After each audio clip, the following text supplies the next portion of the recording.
Over a century ago, French criminologist Edmond Locard established the exchange principle, which suggested that stains, fibers, and footprints provided more truthful and reliable evidence of crimes when compared to witness testimony. While footwear offers important case-cracking clues, it also plays a more complex role in both the nature of crime itself and how we have, often wrongfully, profiled criminals. Interest in criminology took off in the 19th century when industrialization and mass migration created overburdened city centers. Crime was increasingly sensationalized, and the criminal mind became a focus of study. Despite some earnest efforts, much of that study was grounded in problematic biases about race, gender, and socioeconomic status that continued to unfairly impact many people.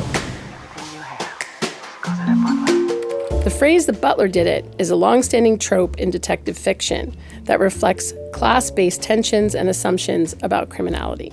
This pair of butler's shoes from the 1930s was designed with flat, smooth leather soles, allowing noiseless movement throughout the house.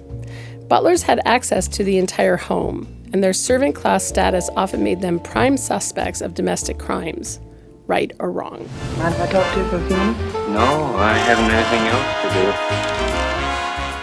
Female criminality was often assumed to be driven by an uncontrollable desire for fashion. In addition, how women dressed could lead to accusations of immorality or even victim blaming. This pair of boots with unusually high heels and cutouts that dare to expose stockings might have raised some eyebrows. Someone stole my purse and briefcase. Briefcase? The concept of sneaking around undetected is central to criminal behavior as well as detective work. In 19th century America, the word sneak was used to describe criminals, and sneakers was used to describe rubber-soled athletic footwear that provided a noiseless step. This pair of Perfection brand high tops dates to the early 20th century. Sneakers were quiet, but like all footwear, they left footprints. Before fingerprinting and DNA evidence, footprints were key to detecting, identifying, and convicting a criminal.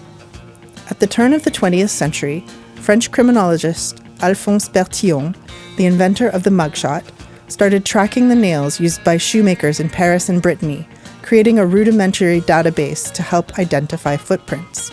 At that time, most people only owned one pair of shoes, and most male laborers wore hobnail boots, such as this English pair. Each shoemaker and region had distinctive nails and patterns, leaving behind revealing clues in the event of a crime. With footprints and increasing focus for police, people who wanted to elude detection found innovative ways of masking them. One of those was the elusive flannel foot. Henry Edwards Vickers, London's most famous house burglar in the late 1920s and 1930s. Vickers evaded capture for years, in part by wrapping his feet in flannel cloths or socks to muffle his footsteps and to leave no footprints behind. He was finally caught in 1937, and his crime kit became part of New Scotland Yard's famous crime museum. This is the first time that it has ever been on public view. Ordinary punishment for disobeying a guard is a month in solitary. There have been many inventions over the years to prevent escape. The Oregon boot is an example.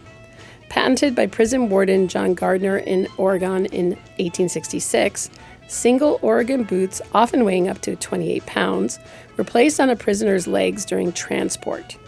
The weight of these boots could permanently disable wearers, leaving them to limp for the rest of their lives. Oregon boots were taken out of use in 1939. This example dates to 1910. Kane, show this the rope.